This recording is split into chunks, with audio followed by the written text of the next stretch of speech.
You know how much I dislike seeing you crying, Reina. And I don't know what's going on. But I can't do that, Reina. My brother won't like this idea. Pero kung kapatid ko ang dahilan ng mga luhang yan, makakatikim siya sa akin. But as much as I'm concerned, you can't leave this place. Tumaas baba ang dibdib na Reina sa tinurang iyon ni Nathan. Maging si Ruby ay napasinghap. Halatang hindi rin ito alam ang tungkol doon. Kapatid? Sino ang kapatid na tinutukoy nito? Froilan and I are siblings, Reina. Pagkakladro ni Nathan nang mapansin ang pagkalito sa mukha niya. We just found it recently. I guess he didn't tell you yet. Umiling-iling ito. Naalala mo ba nung sinabi ko sa'yong meron akong nakababatang kapatid? Si Froilan yun at natagpuan ko na siya. Well, literally, he found me. He added. Subalit hindi na niya naintindihan ang mga sumunod na sinabi ng kaibigan. Nagsumiksik sa diwa niya ang panloloko ng mga taong nasa paligid niya. At si Nathan, kasabwat din ba ito ni Froilan? Kung magkapatid ang mga ito, ibig sabihin, papa niya ang... Hindi niya itinuloy ang nasa isip niya dahil nakakatiyak siyang hindi iyon magagawa ng namayapa niyang ama. Napaatras siya sa pinto ng kotse. Froilan didn't tell her about his relationship with Nathan at sigurado siyang wala itong balak na sabihin iyon sa kanya. Kusong pumatak mula sa magkabilang sulok ng kanyang mga mata ang mga luha. Natutup na rin ang sariling bibig upang huwag siyang mapasigaw sa galit at paghagulhol. Pakiwari ni Reina ay hindi siya makahinga sa sobrang paninikip ng dibdib niya. Hindi niya malaman kung kanino siya magtitiwala o kung may dapat ba siyang pagkatiwalaan.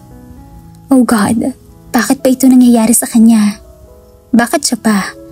Bakit nagawa siyang saktan ng dalawang lalaking mahalaga sa buhay niya? Bakit nila ito ginagawa sa kanya? Pinagbibintangan din ba ni Nathan ng papa niya na pumatay sa totoong mga magulang ng mga ito?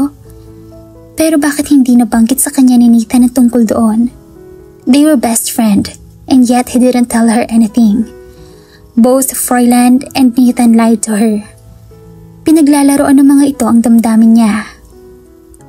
Reina, akmang hahawakan siya nito pero pumiksi siya. Huwag mo akong hahawakan. Reina, I said don't. Nanginginig ang kamay na itinulok niyang binata. Kung hindi mo gustong kamuhian kita, huwag mo akong pipikilan.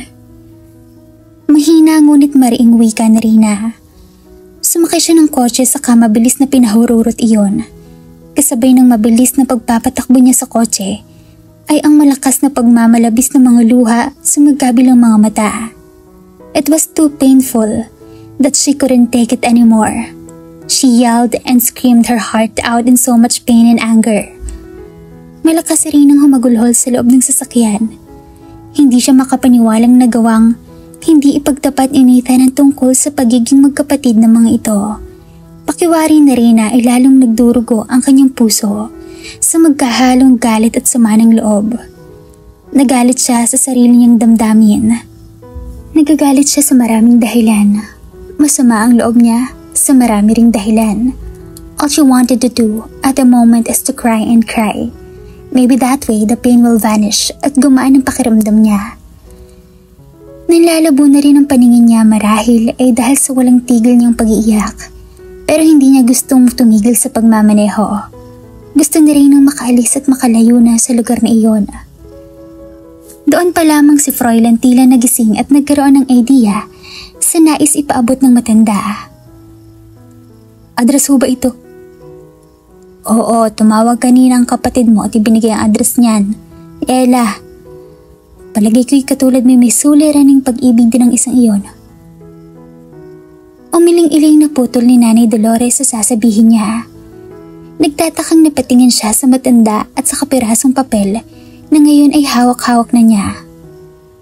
Sa Manila? Hindi ba nasa Amerika si Ella? Nagpaiwan siya at kasalukuyang nakatira sa address na yan. Pakiwari ni Froilan ay nabunutang ng malaking tinik ang dibdib niya sa kaalamang iyon. Kung paanong kaagad nalaman ni Nathan ang address ng dalaga ay hindi niya alam. Kung sa bagay magkaiba ang dalawa. Marahil si Reyna mismo ang nagbigay ng address nito sa kapatid niya. Nakaramdam si Froilan ng selos dahil doon, pero kaagad din niyang inalis ang damdaming iyon. Hindi niya gustong isipin na gawang ipagbigay alam ni Reyna ang address nito sa iba at sa kanya ay hindi. The pain in his chest struck him 3 times. Mas matindi, mas malakas at mas masakit. Ayaw ba siyang makita ni Reyna? Galit ba ito sa kanya? Hindi na ba siya nito mahal? Oh yes, he knew that Reyna loves him. Narinig niya iyon mismo sa bibig ng dalaga the night after they made love bago siya lumipad papuntang Amerika for a fucking business reason. Siguro iniisip nitong tulog na siya. But he wasn't sleeping yet that moment. He could still remember how Reyna expressed her love to him. Malinaw na malinaw pa rin iyon sa kanya. But Reyna was wrong. Siya ang nangangarap noon pa man na mahalin siya ni Reyna. At hanggang ngayon ay dinadalangin pa rin ni Froilan na mamahalin pa rin siya nito pagkatapos ng kalupitan at pagkakamaling nagawa niya dahil sa mga maling akusa niya noon. Ano ba tinutunganga mo, bata ka riyan? Masyado ka na bang lasing para magmaneho palawas ng Manila? Ngumiti siya sa matanda sa kaniya kapito. I can still manage, Nanay Dolores. Mabuti naman kung ganon, wala ka nang inatupag kundi alak mula nang umalis sa Reyna. Huwag mo rin kaligtaang maligo bago ka magtungo roon, mukha kang ewan at amoy alak pa. You can't blame me, do you? Huwag mo akong Inglesin, kanina ka pa. Reklamo ni Nanay Dolores bagamat naiintindihan din naman ito ang binata.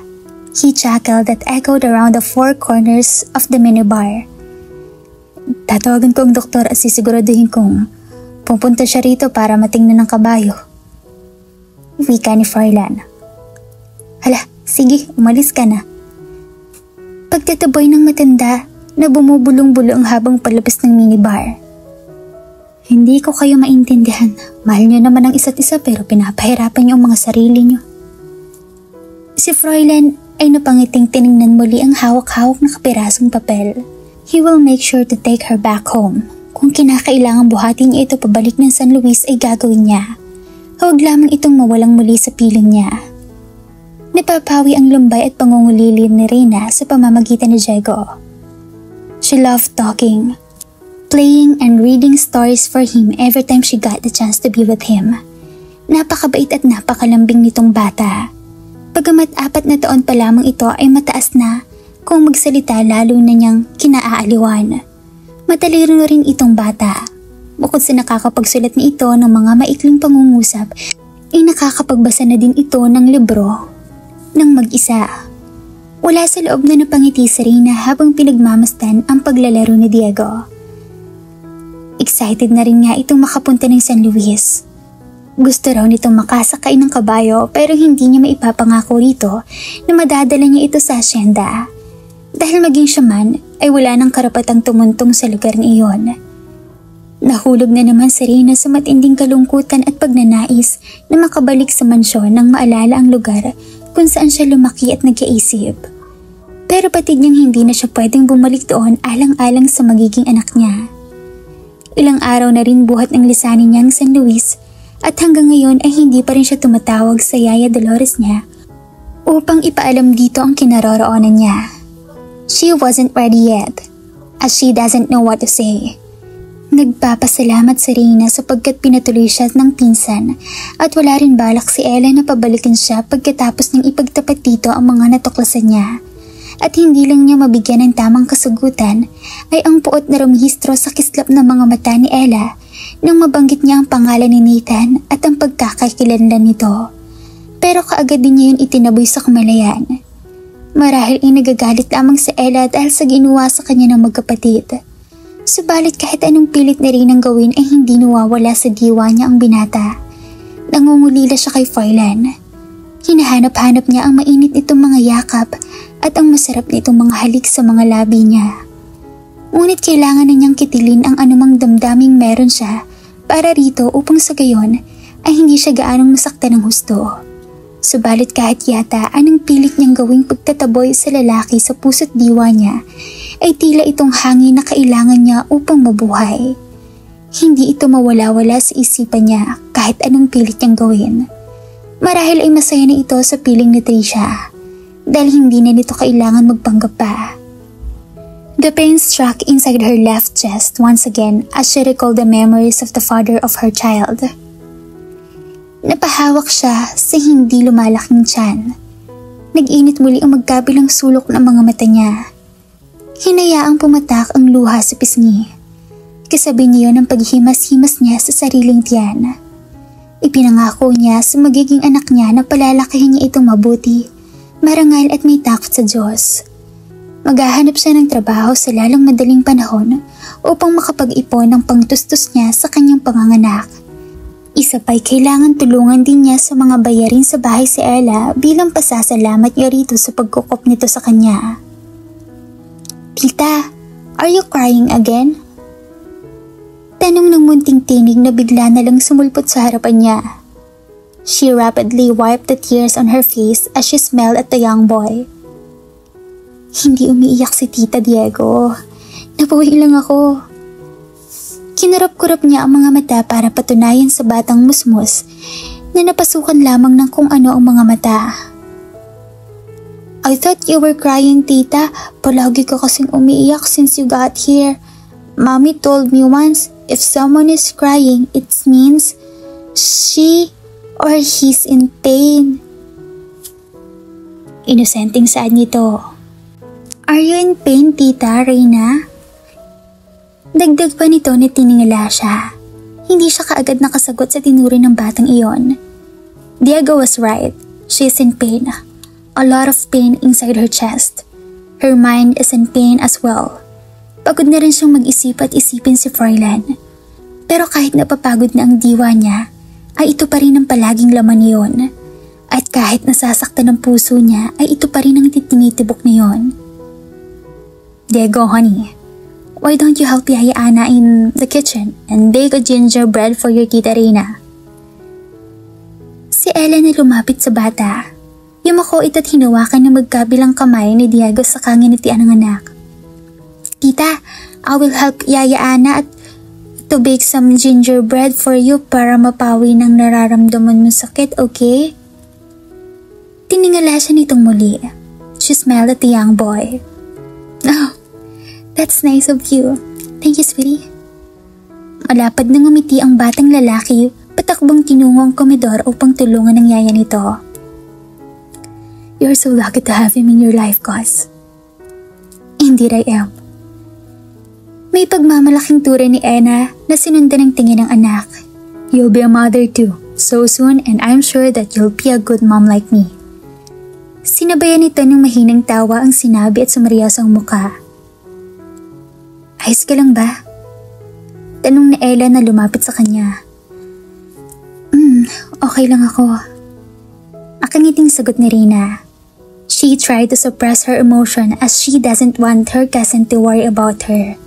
She realized that she's getting used to hide and fake her smile no matter how painful she was inside. She can still plaster the sweet smile on her lips, but she couldn't falsify the sorrow in her eyes though. Hinawakan ni Ella ang palad niya sa kamarahang pinisil pagkatapos ay nginitian siya nito. Ang sunod itong ginawa ay hinakag siya nitong maupo sa mahabang sofa. Can I get you something to drink? Just water, please. Sabi ni Reyna. She really needed water as she felt that her throat suddenly dried sa pagpipigil niyang huwag muling maiyak. Give me a sec. Wika ni Ella bago nawala sa harapan niya. Marahas si Reynang napabuntong hininga. Tumingila sa kisame upang pigilin ang nagbabadyang luha sa gilid ng mga mata. Ayaw niya maging emosyonal pero heto siya at nahihirapang kontrolin ang sariling damdamin. Hey! Sa Ella na mabilis lumapit sa kanya. Nilapag nito sa gitnang bilugang mesa ang daladalang basong tubig. Pagkatapos ay lumuhod ito sa harapan niya saka hinawakan muli ang palad niya at marahang pinisil. It's alright not to be okay, Reyna. I know it's still hurt and isn't that easy para makalimot. It takes time pero alam ko makakayanan mo rin. Nandito lang ako. Kami ni Diego. We will always be here for you. Saad nito sa kanya.